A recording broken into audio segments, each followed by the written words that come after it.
विचारपीठावर विराजमान असणारे श्रद्धेय बाळासाहेब आंबेडकर आणि विचारपीठावरील सर्व मान्यवर मंडळी, मी सगळ्यांचं नाव नाही घेणार. आज नांदेडमध्ये ओबीसींचा मेळावा होतोय किंवा मोर्चा होतोय आणि या मोर्चावर छाप कशाची आहे साहेब, तर निवडणुका येऊ घातलेल्या काही दिवसात जाहीर होणार आहे. आणि आमचे ओबीसी येडे वर्षभर गेली आम्ही या महाराष्ट्रामध्ये मोर्चे काढतोय, आंदोलन करतोय. वर्षभर नवे पर्व ओबीसी सर्व म्हणणारे निवडणुका लागणार आहेत असं कळल्या कळल्या आधे इधर जाओ आधे उधर जाओ, कोण काँग्रेस, कोण भाजप, कोण राष्ट्रवादी, कोण शिवसेना. मला तिकीट मिळणार आहे हक्के सर, जरा थांबा थांबा सर, मला तिकीट मिळणार आहे. अरे तुला ओबीसीचं आरक्षण आहे म्हणून तिकीट मिळणार आहे, बरोबर आहे का? आणि हे ओबीसीचं आरक्षण गेलं तर तुला झाडू पोच्याशिवाय हे आणि जी हुजूर गुलामी, हे वास्तव जोपर्यंत ओबीसीच्या दुय्यम दर्जाचं नेतृत्व करणाऱ्या, तृतीय दर्जाचं नेतृत्व करणाऱ्या या माणसांना जोपर्यंत हे आत्मभान येणार नाही, आपला बाप कोण, आपलं आरक्षण चॅलेंज होत असताना, आपलं आरक्षण संपत असताना आपल्या बाजूने कोण कोण बोललं, हे जर यांना कळणार नसेल तर मला वाटतंय जास्त काही उपयोग होणार नाही. कारण जरांगेंच्या सांगण्यावरनं ज्या महाराष्ट्राच्या मुख्यमंत्र्यांनी, जरांगे काय केलं, जरांगे मुंबईला गेला, झुंड घेऊन गेला, एक GR काढायला लावला 2 सप्टेंबरचा गव्हर्नमेंट रिझोल्युशन. 2 सप्टेंबरचा GR हा महाराष्ट्रातील ओबीसीचं आरक्षण संपवणारा GR आहे. हा काळा GR आहे. हा GR रद्द झाला पाहिजे असं म्हणणाऱ्यापैकी एक नेते, महामानव डॉक्टर बाबासाहेब आंबेडकरांचे वारसदार, विचारांचे वारसदार, आरक्षणाचे राखणदार इथं विचारपीठावरती उपस्थित आहेत. बाळासाहेब, मी तुमच्या समोर बोलतोय म्हणून नाही बोलत, तुमचं कौतुक करायचं म्हणून नाही बोलत. तुम्ही ओबीसींच्या बाबतीमध्ये ठाम भूमिका घेतलेली आहे. आता काही आमच्या लोकांना कळत नाही तर त्याला काय करायचं? आता नोकऱ्यामधलं, शिक्षणामधलं आरक्षण उरलंय का? आताच्या मुख्यमंत्र्यांनी 9 खाजगी एजन्सीज नेमलेले आहेत. या 9 खाजगी एजन्सीच्या माध्यमातून, आउटसोर्सिंगच्या माध्यमातून इथं प्रत्येक पदं भरली जातात, म्हणजे प्रायव्हेटायझेशन झालेलं आहे. आता ऍडमिशनच्या ठिकाणी, शिक्षणाच्या नोकरीच्या, शिक्षणाच्या एंट्री पॉइंटच्या ठिकाणी सगळीकडे प्रायव्हेटायझेशन झालंय. आता उरलं काय तर लोकल बॉडीज मधलं ओबीसीचं आरक्षण. लोकल बॉडी म्हणजे काय? पंचायत राज. पंचायत राज म्हणजे काय तर गावच्या सरपंच पदापासून ते एखाद्या नगराच्या महापौर पदापर्यंत, नगराध्यक्ष, नगरसेवक, जिल्हा परिषद सदस्य, पंचायती सदस्य, सरपंच. आमच्या जरांगे पाटलांना गरजवंत मराठ्यांचं काहीही पडलेलं नाही. आमची पोरं गरीब झाली, आम्ही रस्त्यावर आलो, आमचं तुकडीकरण झालं, आम्ही 40 एकरावरनं 2 एकरावर आलो आणि आम्ही गरजवंताचा लढा लढतोय असं म्हणणारे जरांगे, ज्या दिवशी आम्हाला ओबीसी मधूनच आरक्षण पाहिजे असं म्हणाले, त्या दिवशी सगळ्यात पहिल्यांदा पुढे कोण आलं तर ते श्रद्धेय बाळासाहेब आंबेडकर आले. आणि साहेब, मी तुमचा चाहता आहे. जगामधल्या 119 देशामध्ये आरक्षणाची पॉलिसी आहे. मग वेगवेगळ्या देशामध्ये वेगवेगळी कारण आहे. जपान मधलं कारण वेगळं आहे, अमेरिकेमधलं कारण वेगळं आहे, आफ्रिकन कंट्रीज मधलं आरक्षणाचं कारण वेगळं आहे.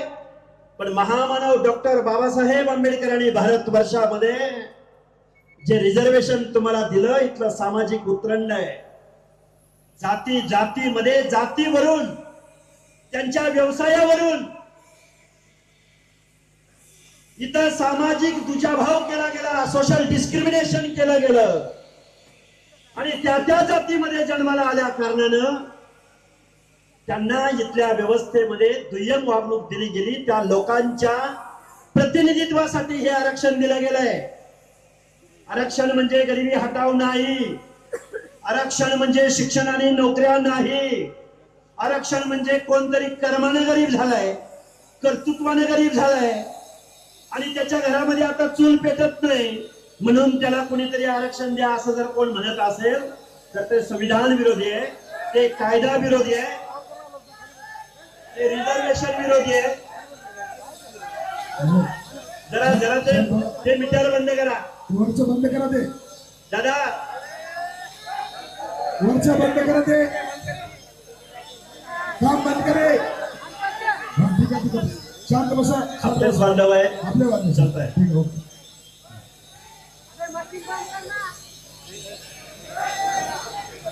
अरे आवाज आवाज बंद करो, आवाज आवाज बंद करो, बंद करो मग. शांत बसा शांत बसा. पोलीस प्रशासन जात आहे, तुम्ही शांत बसा. बंधूंनो, ओबीसी रिझर्वेशन हे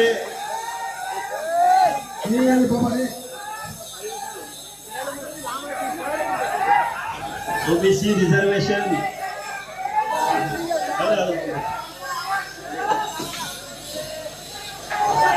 अरे कोण आहे? थोडंसं शांत बसा.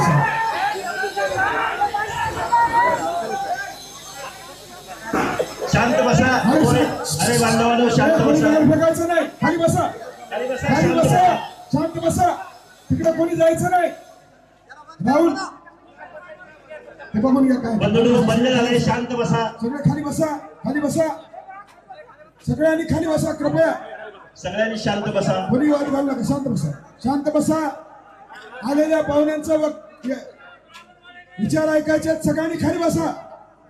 हा चला. हा सर प्लीज. बंधूंनो, महामानव डॉक्टर बाबासाहेब आंबेडकरांनी या गावगाड्यातल्या इथल्या समाज व्यवस्थेमधल्या हर एक माणसाला या माझ्या लोकशाहीमध्ये, या माझ्या भारत देशामध्ये, या भारताचा एक सन्मान्य नागरिक म्हणून, या लोकशाही मधला मीही एक जबाबदार नागरिक आहे म्हणून त्याच्या मनामध्ये विन विन सिच्युएशन निर्माण झाली पाहिजे अशा पद्धतीचं प्रतिनिधित्व या भारतवर्षामधल्या हर एक माणसाला मिळालं पाहिजे.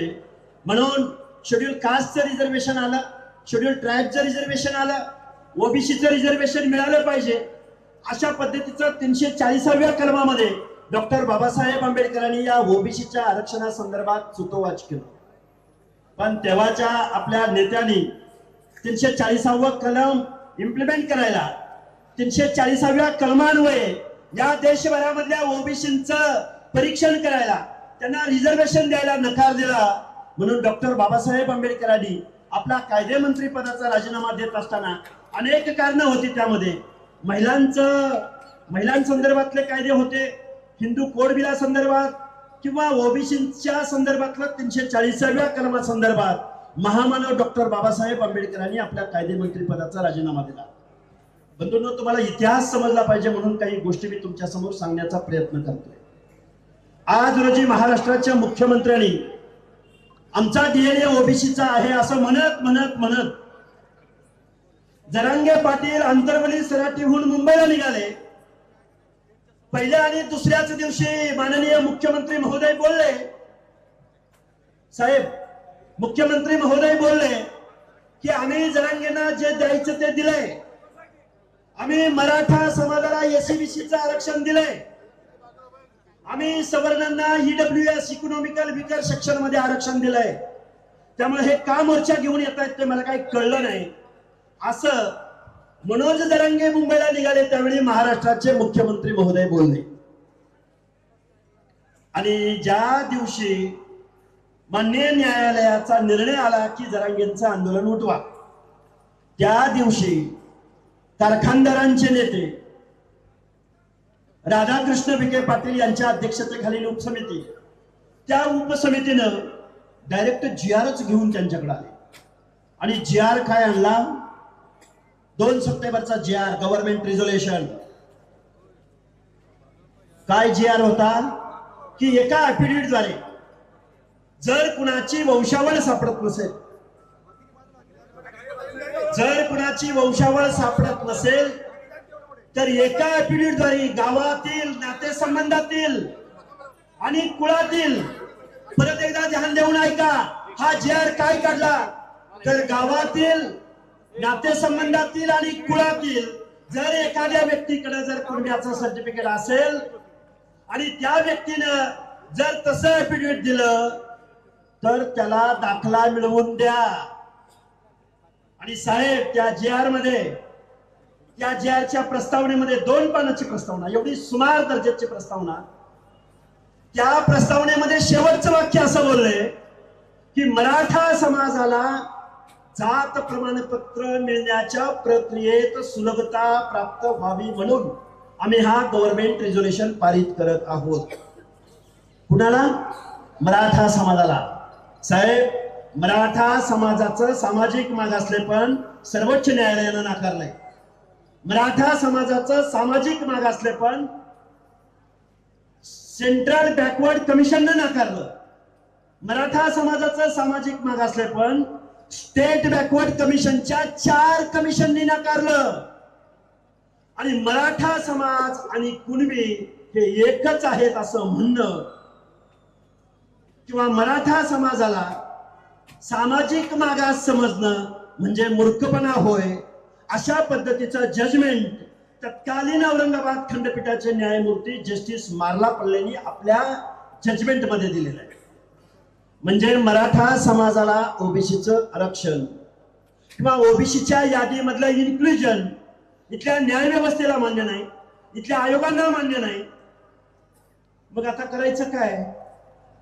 तर मराठा समाजालाच कुणबी समजण्यात यावं.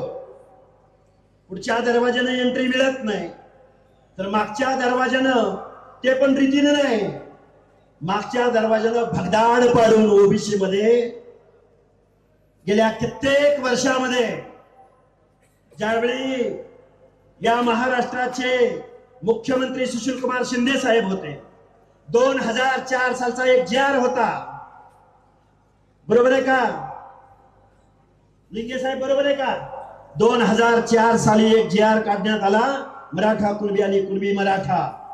कुणबी या शब्दाला मराठा हा शब्द त्याच वेळी जोडला गेला आणि त्याच दिवशी ओबीसीचं आरक्षण या महाराष्ट्रामधलं संपुष्टात आलं.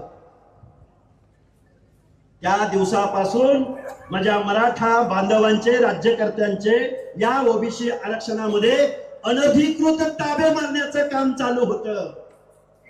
लाखो सर्टिफिकेट माझ्या पुणे महानगरपालिकेमध्ये, संभाजीनगर महापालिकेमध्ये, जालना महानगरपालिकेमध्ये, सांगली असो, कोल्हापूर असो, ओबीसीच्या आरक्षणामध्ये बेकायदा घुसखोरी झाली. त्याच दिवशी ओबीसीचं आरक्षण संपलं आणि जरांगे पाटलाच्या या मागणीद्वारे उरलं सुरलं.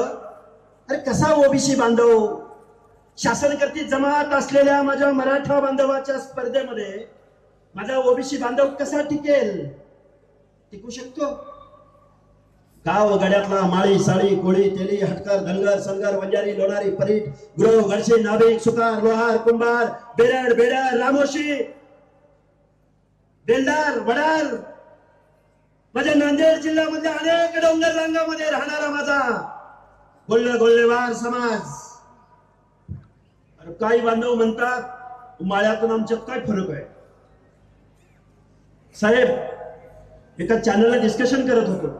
वीरेंद्र पवार नावाचा तो मुंबईमध्ये मोर्चाचं नियोजन करणारा माणूस आम्हाला बोलला की धनगर समाज सुद्धा म्हणला राज्यकर्ता होता, क्षत्रिय होता, आणि मग धनगर समाज क्षत्रिय तर तो ओबीसी मध्ये कसा?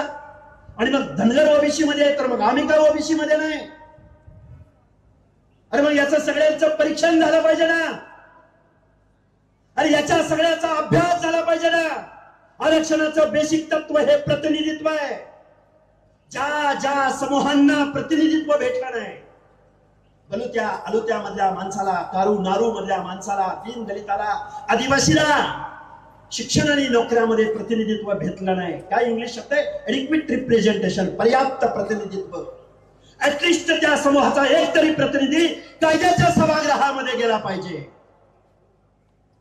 संयुक्त महाराष्ट्र निर्माण झाला तेव्हापासून आजपर्यंत या महाराष्ट्राच्या विधानसभेमध्ये एकही नाभिक पोचू शकला नाही, एकही सुतार कुंभार लोहार पोचू शकला नाही, एकही गिसाडी गुरव एखादा पोचला असेल, साहेब माझा अभ्यास कमी असेल, पण जोपर्यंत ओबीसीची मुवमेंट, जोपर्यंत त्याची सामाजिक मागासलेपणाची व्याख्या या महाराष्ट्रामध्ये एकही नेता बोलणार नाही आणि एकही नेता खरं बोलायला तयार नाही.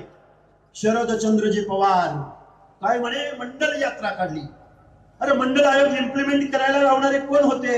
इथं विचारपीठावर बसणारे श्रद्धेय बाळासाहेब आंबेडकर होते. विश्वनाथ प्रताप सिंग, आमचे मुंबई विद्यापीठामधले अरुणजी कांबळे साहेब, या सगळ्या मंडळींनी मंडल आयोग इम्प्लिमेंट झाला पाहिजे यासाठी विश्वनाथ प्रताप सिंगांकडे आग्रह धरला. आणि योगायोगाने महाराष्ट्राचे मुख्यमंत्री त्यावेळी कोण होते? शरदचंद्रजी पवार साहेब. मग काय मंडळ आयोग फक्त महाराष्ट्रात लागू झाला का? तर देशभरामध्ये लागू झाला ना. आणि तुम्ही मंडळ यात्रा काढताय आणि आम्ही ओबीसीचं आरक्षण दिलं म्हणून तुम्ही श्रेय घेता. काय आहे मंडळ आयोग? मंडळ आयोग म्हणजे ओबीसीचं प्रतिनिधित्व, ओबीसींना सामाजिक न्याय देणं, आर्थिक न्याय नव्हे, गरिबी हटाव नव्हे. आणि मग त्यांना मिळतंय तर आम्हाला का नाही? अरे याचा अभ्यास करा ना. एखाद्या समाजानं जर एखाद्या आरक्षण मागितलं तर त्याचा अर्ज कुणाकडे केला जातो? ओबीसीचं आरक्षण पाहिजे असेल तर राज्य मागासवर्ग आयोगाकडे केला जातो. एससीचं आरक्षण पाहिजे असेल तर शेड्यूल कास्टच्या आयोगाकडे तो अर्ज केला जातो, ट्रायबल आयोगाकडे तो अर्ज केला जातो. मग तो आयोग अभ्यास करतो, त्याची काहीतरी मेथडॉलॉजी आहे, त्याच्या पाठीमागे काहीतरी संविधानिक तत्व आहे, त्याच्या मागे काहीतरी पॅरामीटर्स आहे, त्याचा लिगल ऍस्पेक्ट आहे. अरे कोणी काहीही मागणी करू करेल ना उद्या, आणि मग त्याला ते द्यायचं. मला वाटतंय महाराष्ट्रामधल्या लोकनियुक्त सरकारनं घटनेच्या मूलभूत तत्वांची पायमल्ली केली, रिझर्वेशन धोरण पायदळी तुडवण्याचं काम केलंय. ओबीसीचं आरक्षण आज रोजी संपवलेलं आहे. माननीय देवेंद्रजी फडणवीस साहेब, तुम्ही जरांगे पाटलाच्या सांगण्यावरनं ही ओबीसीची मसलत, हे ओबीसीचे हक्क आणि अधिकार तुम्ही 2 सप्टेंबरच्या JR न संपवलेले आहे. तो विखे पाटील नावाचा कारखानदार, वायनरी चालवणारा, काय कळतं विखे पाटील साहेब तुम्हाला? सोशल जस्टिस समजून घ्यायचं असेल तर बाळासाहेब आंबेडकर साहेब काय म्हणतात ते कधीतरी कान खुलं ठेवून ऐका. म्हणजे मराठा समाजानं कधी ओबीसी आरक्षणाला विरोध केला होता का? आता ओबीसीच्या लोकांनी संभ्रम निर्माण करू नये. आणि आता ओबीसी लोकांनी आम्ही तुम्हाला विरोध केला नव्हता तर तुम्ही आम्हाला का विरोध करताय? ही काही भावाभावामधली वाटते का? घरामध्ये जर एखाद्या कुटुंबामध्ये 4 भाऊ असतील आणि त्या 4 भावंडापैकी एक भावंड जर अपंग असेल, दिव्यांग असेल, तर त्या कुटुंबामधले आई वडील काय विचार करतात की अरे हा एक आपला मुलगा थोडासा अपंग आहे, याच्यासाठी आपल्याला काहीतरी स्पेशल तरतूद केली पाहिजे. देशाचं संविधान, देशामध्ये लोकशाही लागू होत असताना महामानव डॉक्टर बाबासाहेब आंबेडकरांनी डोंगराच्या कुशीला राहणारा भटका, गावगाड्यामध्ये छूत अछूतपणा ज्याच्या बाबतीमध्ये पाळला गेला, गावगाड्यामध्ये ज्यांना जल जंगल जमीन, डोंगराच्या कुशीला एखाद्या पर्वताच्या माचीवरती जो आदिवासी बांधव कातकरी भिल्ल राहतो, त्या माणसांना सुद्धा या निर्णय प्रक्रियेमध्ये आणता आलं पाहिजे, म्हणून रिझर्वेशन पॉलिसी राबवली. आता जरांगे पाटील म्हणतात तुम्ही कधी इम्पेरिकल डेटा महाराष्ट्रामध्ये कलेक्ट होत नाही, सोशो इकॉनॉमिकल सर्वे होत नाही. अरे महाराष्ट्रामध्ये ओबीसीचं आरक्षण चॅलेंज झालं. इम्पेरिकल डेटा कलेक्ट झाल्याशिवाय रिझर्वेशन पॉलिसी ओबीसीची पंचायत राज मधलं रिझर्वेशन अलॉट करू नका म्हणून सुप्रीम कोर्टानं सांगितलं. महाराष्ट्राच्या पाठीमागणं बिहारमध्ये सोशो इकॉनॉमिकल सर्वे झाला, छत्तीसगडमध्ये झाला, तेलंगणामध्ये झाला, कर्नाटकामध्ये झाला. पण पुरोगामी पुरोगामी पुरोगामी महाराष्ट्र, फुले शाहू आंबेडकरांचा पुरोगामी महाराष्ट्र, ज्या महाराष्ट्रामध्ये फुले शाहू आंबेडकरांनी जन्म घेतला, ज्या फुले शाहू आंबेडकरांच्या समतेच्या विचारानं, मानवतेच्या विचारानं, बंधुतेच्या विचारानं या देशाला दिशा दिली, त्या महाराष्ट्रामधलं लोकनियुक्त सरकार मात्र इम्पेरिकल डेटा कलेक्ट करायला तयार नाही. राज्य मागासवर्ग आयोगाचं म्हणणं ऐकायला तयार नाही. सुप्रीम कोर्टाचं 650 पानाचं जजमेंट ऐकायला तयार नाही. बेकायदा GR काढायला तयार या महाराष्ट्राच्या मुख्यमंत्र्यांनी हा GR काढला आणि ओबीसीची मसलत आज रोजी बुडवलेली आहे. आता आम्ही नांदेड मध्ये आलोय. साहेब, बोलायचं म्हणलं तर खूप काही बोलू शकतो. राजकारणावर बोलायचं, शिक्षणावर बोलायचं. काल परवा डॉक्टर संपदा मुंडेंची हत्या झाली. काल मी त्यांच्या आई वडिलांना भेटायला गेलो. आणि त्या केज तालुक्यामधल्या किल्ले धारूरच्या एका डोंगराच्या कुशीला असणाऱ्या ऊसतोड मजुरीचं काम करणाऱ्या आई बापाच्या पोटी डॉक्टर संपदा जन्माला आली. MBBS doctor. तिचं ते शिक्षण घेत असताना तिला काय हर्डल्स पार करावे लागले असतील, काय परिस्थितीला सामोरं जावं लागलं असेल. तिची आत्महत्या झाली का आत्महत्या केली? अहो मुख्यमंत्री महोदय, या महाराष्ट्रामधला पालक चिंतेत आहे. अरे माझ्या पोरीला शिक्षण द्यायचं का नाही द्यायचं? माझ्या पोरीला वसतिगृहात ठेवायचं का नाही ठेवायचं? जर संपदा मुंडेचा जर बळी जात असेल तर माझ्या लेकीचं काय? महाराष्ट्रातल्या पालकांच्या मनामध्ये चिंता आहे. त्याच वेळी महाराष्ट्राचे मुख्यमंत्री त्याच फलटणमध्ये येतात आणि आपल्या कार्यकर्त्याला क्लीन चिट देतात. मुख्यमंत्री महोदय, और राजकारण करा, तुम्ही जरूर करा राजकारण. तुम्ही न्यायमूर्ती कधीपासून बनलात? महिला आयोगाच्या अध्यक्षा रुपाली चाकणकर.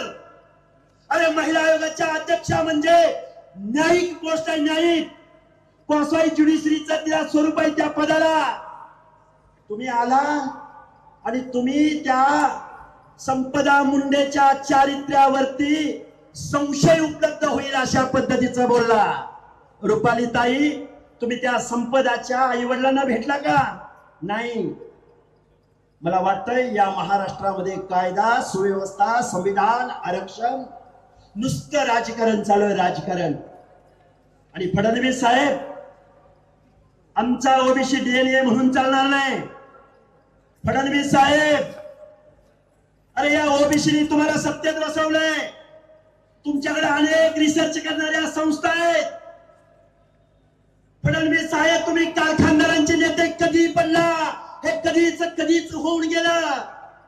अरे लढायला आम्ही आणि सत्तेमध्ये बसायला अजितदादा पवार, विखे पाटील, कुठले कोण भोसले. अरे भाजपची काँग्रेस झाले का भाजपची राष्ट्रवादी झाले का राष्ट्रवादीची भाजप झाले हे कळायला मार्ग नाही. आणि न्यायाच्या लढायला आम्ही म्हणजे कोण तर बाळासाहेब. आरक्षणाचा विषय आला बाळासाहेब, आता कसं होईल? आरक्षणाचा विषय आला, आता कसं करायचं? आरक्षणाचा मोर्चा कुणी काढावा? ह्यानी काढावा. आणि लाभाचं धनी. आता ओबीसी बांधवांना माझं सांगणं आहे, 1-2 मिनिटांमध्ये मी खूप पाऊस येण्याची शक्यता आहे. आदरणीय साहेबांचं भाषण ऐकायचं आहे तुम्हाला. मला 1-2 वाक्यामध्ये मी माझं भाषण संपवेल. लढायला आम्ही, सामान्य माणसाला न्याय द्यायला आम्ही, निवडणुका जिंकायला कुणी? कारखानदार, वतनदार, जागीरदार. तुम्ही आम्ही काय मागत बसलो? आम्हाला स्कॉलरशिप द्या आणि आम्हाला ओबीसी आरक्षण द्या. आम्हाला काय द्या? अरे महाराष्ट्राची 7 लाख करोड रुपयाची तिजोरी आपण ज्यांच्या हवाली केली. अरे बाबा साहेबांनी तुमच्या आमच्या मताला लाख मोलाची किंमत प्राप्त करून दिली. एक व्यक्ती, एक मत, एक मूल्य. टाटा बिर्ला अंबानीच्या मताला जेवढी किंमत, तेवढीच गाव उघड्यामधल्या ऊसतोड मजुराच्या मताला किंमत. तुम्हाला शासन करते जमात व्हायचंय असंच म्हणाले का बाबासाहेब? तुमच्या मताला किंमत दिली, पण त्या मताचं मूल्य तुम्ही आम्ही काय केलं? निवडणुका आल्या, अरे 500 रुपयाला बळी पडणारे तुम्ही. आता खूप काही बोलणार होतो. ते सोळंकी नावाचं वयोवृद्ध माणूस संविधानाचा अपमान करतोय, मतदाराचा अपमान करतोय. म्हणतोय बकरी द्यावं लागतोय, चपटी द्यावं लागतोय, पैसे द्यावं लागतोय, गोळीबार करावा लागतोय, दारूगोळा आहे का बघावं लागतोय. यांच्या बापदाद्यांनी हेच केलं. महाराष्ट्र ओरबाडून खाल्ला, लुटून खाल्ला. बाबांनो, आज नांदेडमध्ये तुम्ही एवढ्या बहुसंख्येने जमला. पावसाचं वातावरण आहे आणि साहेब बोलणार आहे. आम्ही न्यायाची, सामाजिक न्यायाची लढाई घेऊन पुढे जातोय. 500 माणसं असली चालेल, 1000 माणसं असली चालतील. आणि इतर रवी शिंदे बसलेले हिंगोलीला 1 लाख लोक घेऊन आले होते. 1 लाख. भविष्यामध्ये आपल्याला नागपूरच्या अधिवेशनावर पण जावं लागेल आणि मुंबईलाही जावं लागेल. लढाईची तयारी ठेवा. मी माझं मनोगत इथं आटोपत घेतो. धन्यवाद. जय हिंद, जय भीम, जय ज्योती, जय मल्हार, जय संविधान.